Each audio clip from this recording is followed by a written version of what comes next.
Hi, and welcome back to the FITNEST programming. I'm Louisa Stark.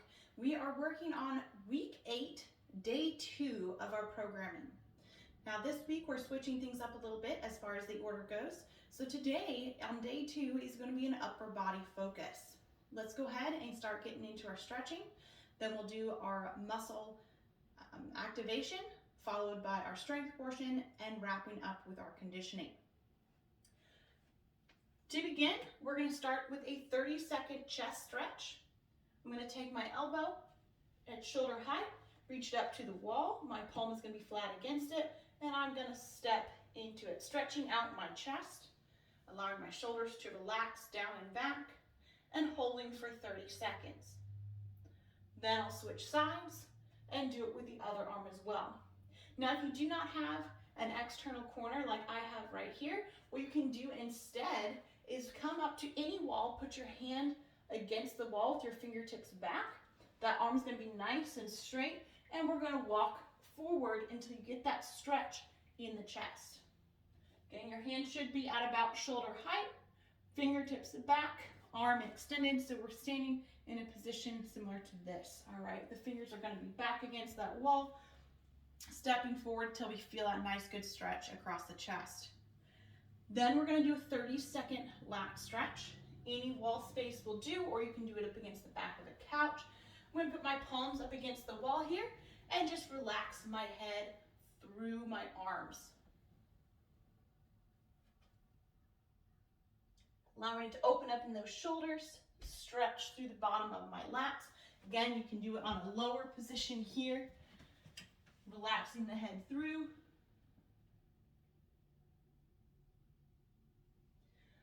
For 30 seconds. Once you're finished there, we're going to do 10 Y to I rotations. So what I'm going to have you do is start in a relaxed standing position. We're going to drive the elbows up to shoulder height. Arms are hanging like a scarecrow. Then we're going to rotate up, overhead, as high as we can. Back down and relax. That's 1. Elbows up. Rotate overhead, keeping those shoulders down and back down, and relax. There's 2. We're going to complete 10 of those today, followed by 10 arm swings across your body. So going nice and wide, bringing it in, give yourself a little bear hug, stretching out those scaps, the upper back a little bit for 10 swings. Then we're going to do a downward dog hold for 30 seconds, or also called a pike position.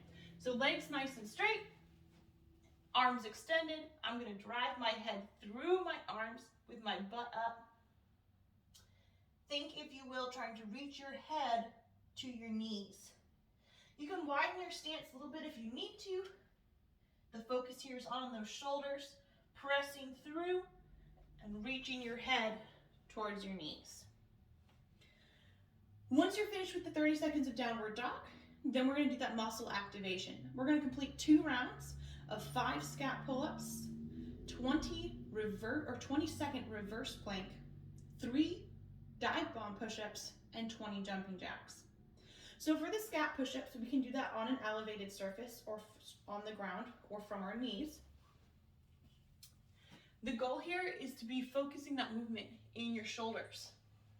So whether I'm in a traditional plank position or push-up position, or my knees are down with that nice line between my shoulders, hips, and knees, our focus here is to bring the shoulder blades together and press through.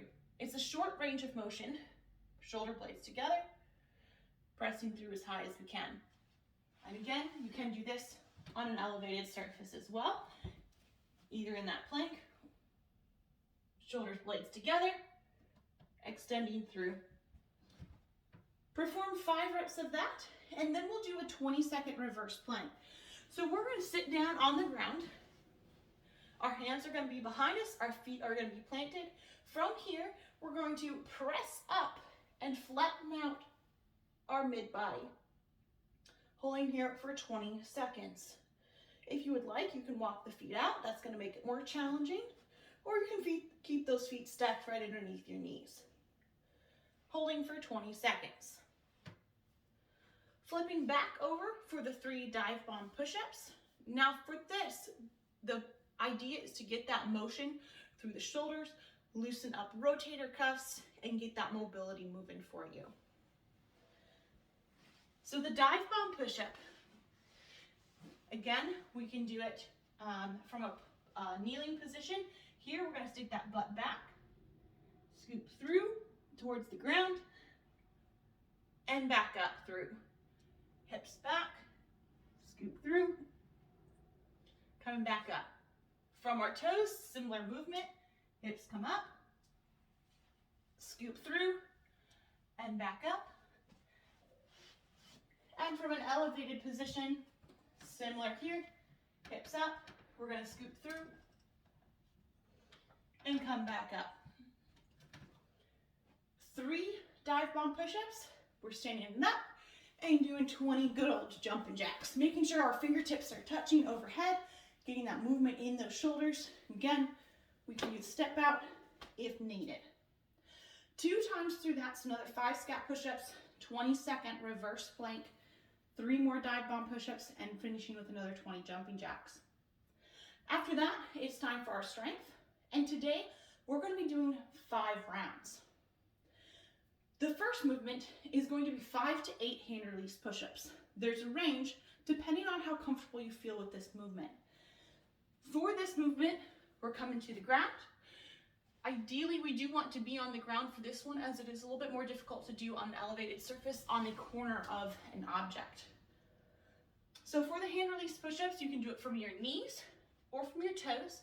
We're dropping that chest all the way to the ground, relaxing our hands up off the ground, returning them underneath our shoulders, and pressing back up. Back down, relaxing our hands, hands return underneath our shoulders, and pressing back up.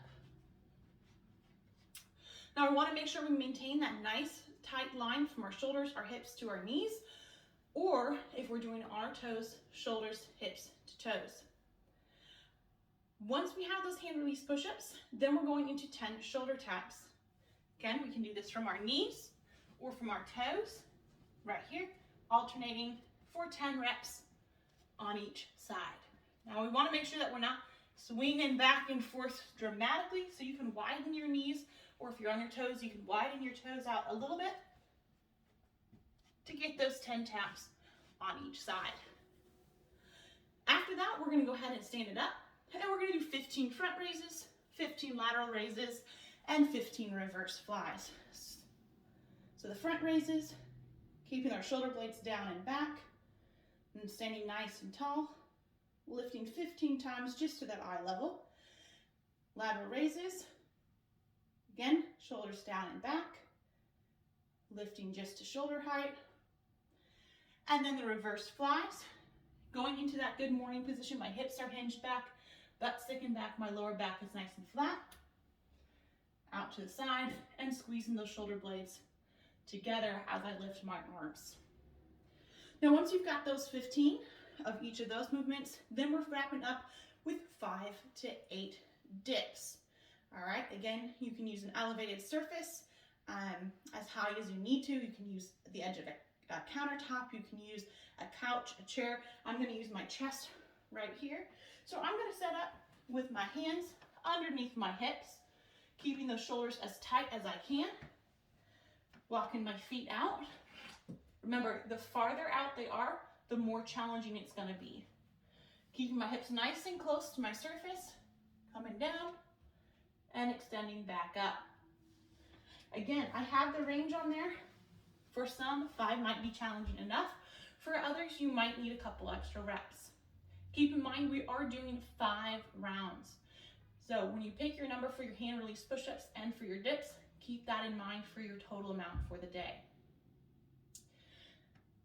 5 rounds, hand release push-ups, shoulder taps, front raises, lateral raises, reverse flies, and chair dips. Once you finish up that 5th round, it's time for our conditioning. I highly encourage you to grab a quick towel and a sip of water and get ready. Today's conditioning piece is going to be an EMOM style. However, the minute that you are on is going to dictate the number of repetitions you're going to do. Our EMOM today, or every minute on the minute, is going to be burpees. So for minute 1, you're going to perform 1 burpee. You will rest the remainder of that minute. At the top of minute 2, you're going to perform 2 burpees and then rest the remainder of that minute. At the top of minute 3, you're going to do 3 burpees, rest the remainder of the minute. It's going to continue in this sequence, getting harder and harder. As there are more reps, it's going to take more time within that minute to complete. The goal here is to get as far as you can, keeping or allowing yourself to complete all of the prescribed repetitions. So once we get to round 6 and 7, it's going to speed up quite a bit and it's going to start being difficult. My goal for you is to get as far as you can. I would like each of you to try to get to the round of 9. That is your goal. If you complete the 9 burpees in that 9th minute, then at the top of minute 10, go for those 10 burpees. Whichever level you choose today, I want you to stick with that. Don't make them easier, don't scale back, don't try to make them more difficult. So what I mean by that, if we're doing burpees to an elevated surface, let's keep it on the elevated surface. All right, so whether it's a countertop at about this height, a couch at about this height, or even something a little bit lower, like my chest, keep it at that height for the full amount of time that you can be working. All right, so for example, 3, 2, 1, go. I'm going to perform 1 burpee, hopping out, bringing my chest down, hopping back up. There's 1. And I am now going to wait 55 seconds for round 2. Round 2, I'm going to come back once that 55 seconds is up and the clock hits that minute again. I'm going to come back, perform 2 burpees, and now rest the rest of the minute. Again, we can do these on the ground, coming down, hopping the feet up, or we can step it back and step it back up and hopping up top. All right, so again, your goal is to get to that 9th minute and complete 9 burpees in the 9th minute. If you guys have any questions about how this is run, send me a text, an email, call me, whatever it might be. I hope you guys have fun. This conditioning piece today is going to be a good burner. Take care, guys, and I'll see you again soon.